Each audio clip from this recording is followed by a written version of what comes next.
सभी को नमोबुद्धाय, जय भीम।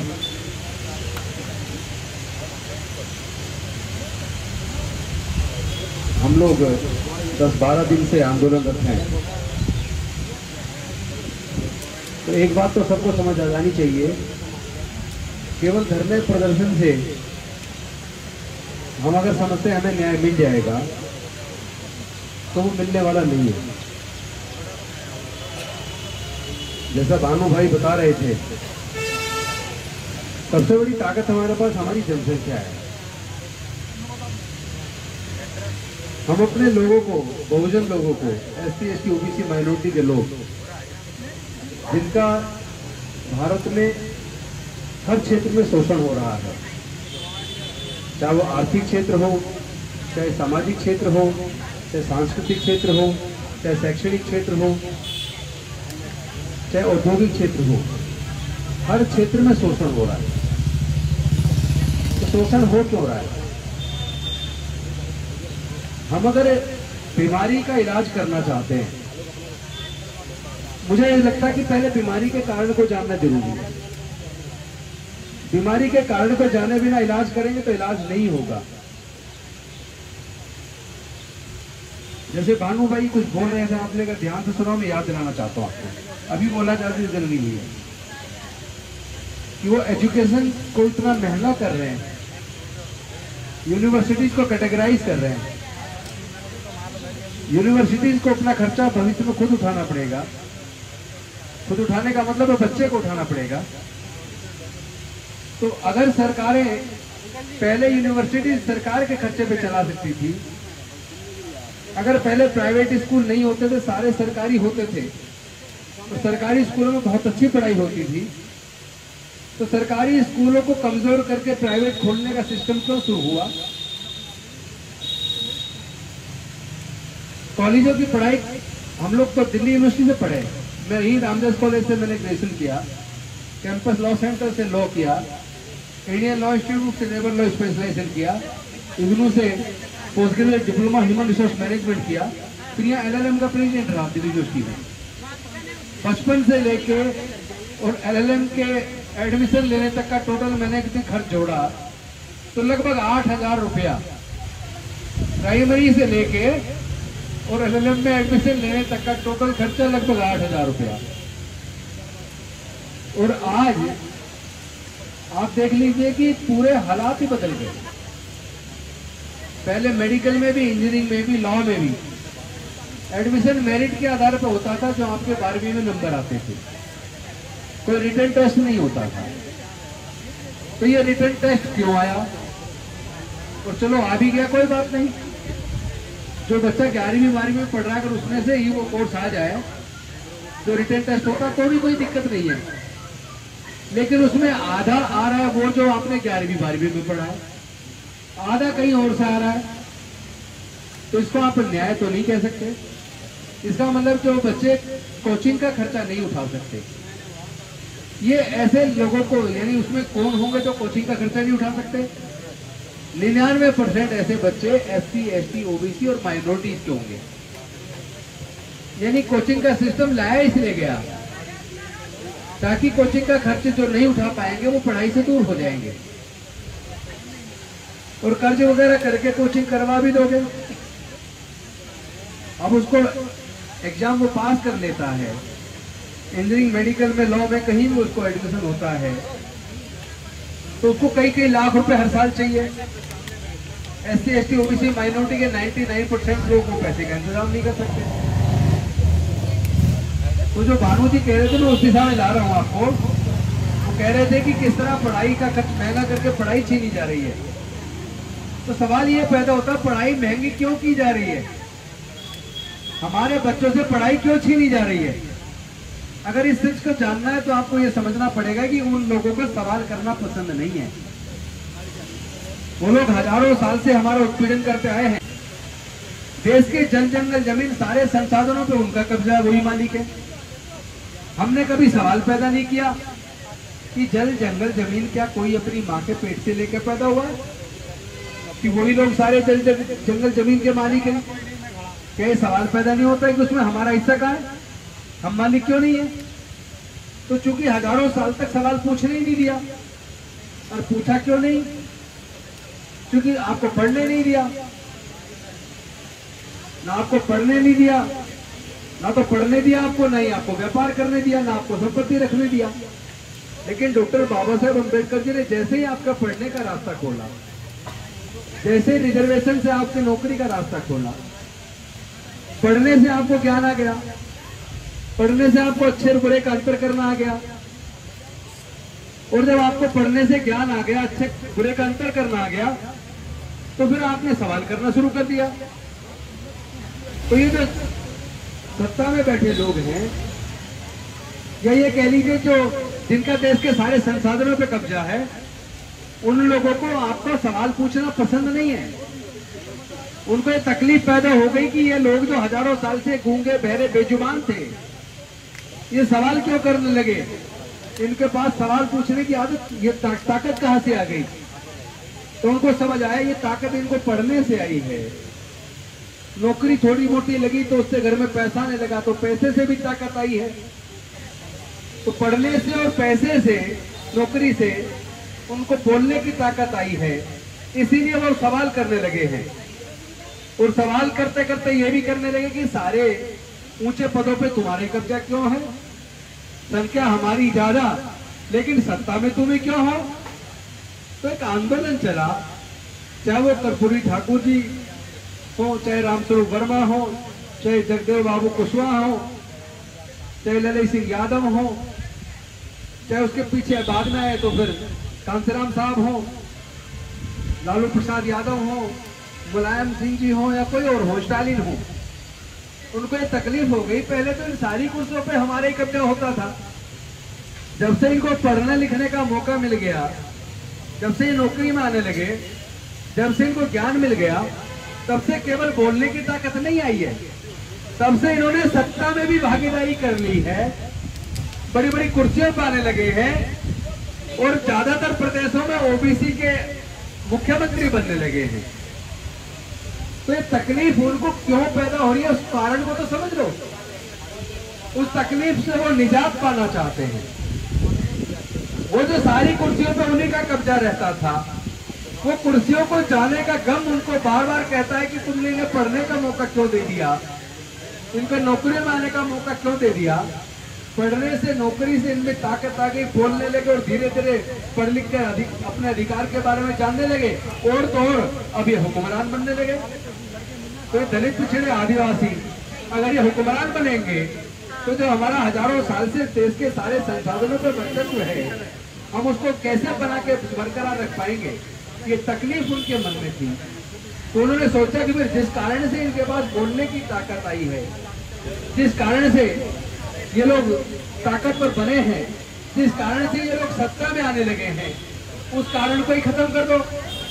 तो उन्होंने सोची समझी साजिश के तहत एक तरफ पढ़ाई महंगी करके SC ST OBC माइनॉरिटी के बच्चों से और मजदूरों किसानों के बच्चों से पढ़ाई छीन ली, और नौकरियों को सबको धीरे धीरे प्राइवेटाइज कर दिया।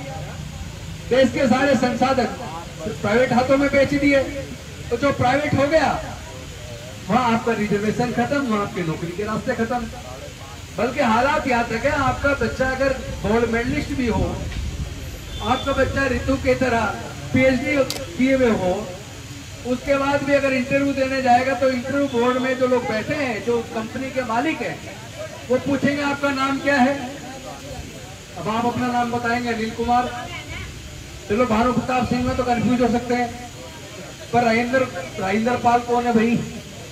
तो नाम से ही समझ जाएंगे कौन। मतलब पहली बात तो जैसे ही पूछेंगे तुम्हारा नाम क्या है, मैं कहूंगा राजेंद्र पाल, नहीं पूरा नाम बताओ। और पूरा कहते ही मैंने चुप हो जाना है, तो वो अंदाजा लगा लेंगे ये क्या है, और कहेंगे ठीक है आपको बताएंगे, आप घर जाइए, आपको बाद में सूचना देंगे आपको रखना है नहीं रखना है।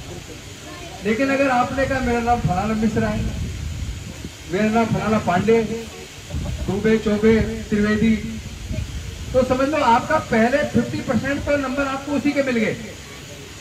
50% नंबर तो आपकी जाति की वजह से मिल गए। यानी कि फैक्ट्री का मालिक कोई भी हो, इंडस्ट्रीज का मालिक कोई भी हो, कंपनी का मालिक कोई भी हो, जब आप उसके मालिक नहीं है तो किसको रखेगा? तो जो सरकारी संस्थान बिक गया, वहां आप कितने काबिल क्यों ना हो, आप मान लीजिए 99% आपका सिलेक्शन होने वाला नहीं है, तो आपकी पढ़ाई भी छीन ली और आपकी नौकरी भी छीन ली। अब बचा क्या? अभी तो एक बड़ा खतरा और सर पे है, और आप सब लोग देखते भी होंगे। कपिल साहब क्योंकि पुराने साथी आंदोलन के, भानु जी पुराने साथी है, पता नहीं आपको जानकारी है या नहीं है। 1992-93 में तो हम और भानु प्रताप सिंह सुबह 3 बजे अपने घर से निकलते थे। ये अपनी गाड़ी थी फिएट, उसको लेके आते थे, उसका 1 नंबर था। इनके फूफा जी की गाड़ी थी, ऐसा हरी साहब की, उस गाड़ी का नंबर ही 1 था। और हम सारे सुबह निकल के 4 बजे एक जगह मिलते थे और वहां से फिर समता सिंह दल की शाखा लगाने जाते थे। कभी तो जा रहे हैं उधर, कौन सा गांव था वो, लंबी कला, कभी खेड़ा खुर्द, कभी जा रहे वहां उस पे देवली पहाड़ी पे। तो ऐसे अलग अलग जगह जाके हम लोग शाखा लगाते थे समता सिंह दल की। एक बार की मुझे याद है, एक जगह गोल मार्केट में झुग्गियां हुआ करती थी, अब तो वहां बड़े बड़े बंगले बन गए, ऑफिसर्स के लिए फ्लैट बन गए। तो वहां सुबह शाखा लगानी थी, हम लोग गए और वहां सब सोए हुए, चूंकि हम इतने वक्त के पाबंद थे, हमने 4 बजे कह दिया तो 4 बजे पहुंच गए। अब हम वहां 4 बजे पहुंच गए, सारे मंदिर सब सोए हुए। एक का नाम छोटे लाल, एक का बड़े लाल। और भानु प्रताप सिंह जी कह रहे, अरे बड़े लाल कहाँ सो रहा है भाई? ऐसे हम लोग मतलब करके लोगों को जगा के वहीं पे हम शाखा लगाते थे, अपने लोगों को जागरूक करते थे। तो आज के आंदोलनकारी नहीं है हम लोग, ऐसे नहीं है कि पहले समाज सेवा की और राजनीति में चले गए, राजनीति में जाके फिर समाज को छोड़ दिया। हम पहले भी सामाजिक थे, आज भी सामाजिक हैं, और मरते दम तक सामाजिक आंदोलन के ईमानदार सिपाही रहेंगे। उन्होंने साजिश करके हमारी पढ़ाई तो छीन ली, नौकरी तो छीन ली, लेकिन वो ये भूल गए कि जो डॉक्टर बाबा साहब अम्बेडकर की लगाई हुई चिंगारी है वो तो तेजी से बढ़ती जा रही है। जिस तरह वो होता है ना यूरेनियम, जिससे परमाणु बम बनता है, उसमें कहीं से जरा सी चिंगारी लग जाए तो वो चिंगारी आगे बढ़ती चली जाती है, वो बहुत बड़ी आग बन जाती है। तो डॉक्टर बाबा साहब अम्बेडकर की लगाई चिंगारी की वजह से मौर्य जी पैदा हुए, कांशीराम साहब पैदा हुए, और जाने कितने सारे लोग पैदा हुए। तो हम भी उसी चिंगारी के छोटे से कण हम भी हैं, और हम ऐसे ही मरने वाले नहीं हैं। इस लड़ाई को अंजाम तक पहुंचाएंगे। और ये ध्यान रहे, ये लड़ाई जो ऋतु भी बोलती है, ये लड़ाई केवल ऋतु के कोई नौकरी के सवाल को लेके नहीं है। ये लड़ाई है जो बहुजन समाज के हक अधिकार छीने जा रहे हैं, उसको वापस कैसे लेना है। तो अब इस लड़ाई को हम आगे भी बढ़ाने वाले, यहाँ तो आंदोलन चल ही रहा है। हम तो अब गांव गांव, गली गली, घरे घर जाके लोगों को इस बात के लिए जागरूक करेंगे कि तुम्हारा क्या छीना है, किसने छीना है, कैसे गर्दन पकड़ के वापस लेना है। क्योंकि हम जानते हैं ये लोग अच्छी तरह, बहुत चालाक लोग हैं, जानते हैं केवल धरने प्रदर्शन ये लोग नहीं डरते। किसानों को तो कितनी मदद पूरी दुनिया से मिली है, तब वो साल भर तक आंदोलन चलाते रहे, तब जाके सरकार तब भी चुनाव आने की वजह से डरी थी। ऐसा नहीं है किसी और कारण से डरी हो। तो ये लोग डरते हैं वोट से। तो हमें जब इतनी अकल तो आई गई है कि हम अपने पूरे बहुजन समाज को उनकी वोट की कीमत बता दें, क्योंकि हमारे लोग वोट की कीमत नहीं समझते।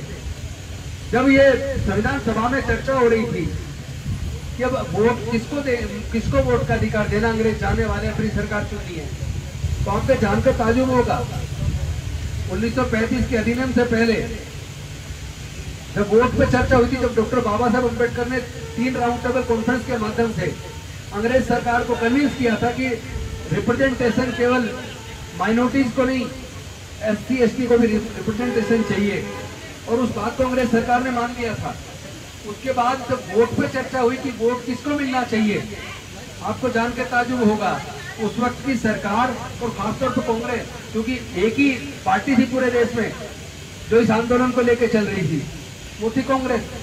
तो उस पर जब चर्चा हुई किसको वोट का अधिकार मिलना चाहिए, तो वो वोट का अधिकार केवल इनकम टैक्स पे करने वाले को दिलाना चाहते थे, केवल ग्रेजुएट को दिलाना चाहते थे, केवल बड़े जमींदारों को दिलाना चाहते थे। अब सोच के देखो, हमारे लोगों को तो पढ़ने लिखने पे धार्मिक बंदिश थी, तो हम तो ग्रेजुएट नहीं बन सकते थे। हमारे लोगों के व्यापार करने पर धार्मिक बंदिश थी, तो हम लोग व्यापारी भी नहीं बन सकते थे, और व्यापारी नहीं बन सकते थे तो इनकम टैक्स पे ही कहां से बनते। हम लोग संपत्ति रखने का हमें अधिकार नहीं था, तो हम लोग फिर जमींदार भी नहीं बन सकते थे। इसका मतलब संविधान सभा के सदस्य जो उस वक्त तो अंग्रेजों की सरकार थी, लेकिन ये सवाल संविधान सभा के सामने भी आया था, इसलिए दोनों को जोड़ के बता रहा हूँ। डॉक्टर बाबा साहेब अम्बेडकर जी ने अपनी बुद्धि और विवेक से पूरे संविधान सभा को इस बात को मानने के लिए मजबूर किया कि वोट का अधिकार भारत में रहने वाले सभी लोगों को समान रूप से मिलना चाहिए। चाहे मजदूर हो या किसान हो, गरीब हो या अमीर हो, छोटा हो या बड़ा हो, किसी भी जाति किसी भी धर्म का हो, सबको वोट का अधिकार मिले। One man one vote one value. लेकिन हुआ क्या, इतनी मुश्किल से वोट का अधिकार मिला था, लेकिन हम लोग वोट की कीमत को नहीं समझ पाए। 1000-2000 रुपए में, शराब की बोतल में, 10-20 किलो अनाज में अपने वोट को बेच देते हैं और ये भूल जाते हैं जिसके पैसे से वो हमारी वोट खरीद रहा है, उसी के हाथों पूरे देश का भविष्य, हमारे बच्चों का भविष्य को बेच रहा है। तो हमें केवल एक ही काम करना पूरे देश के अंदर, दूसरों को छोड़ो, तुम अपने अपने गली मोहल्लों में निकल जाओ, दलितों के, पिछड़ों के, आदिवासियों के, अल्पसंख्यकों के, उन्हें सिर्फ ये एहसास करा दो कि तुम्हारी वोट से ही सत्ता चेंज होगी और तुम्हारी वोट से ही तुम्हारे आने वाली संतानों की तकदीर लिखी जाएगी। हम ये समझाने में कामयाब हो जाए तो हमें ये धरने प्रदर्शन करने की जरूरत नहीं है। तो उसके बाद सत्ता तुम्हारी होगी, फिर अपने लोगों को न्याय दे देना, फिर क्यों किसे मांगने की जरूरत है।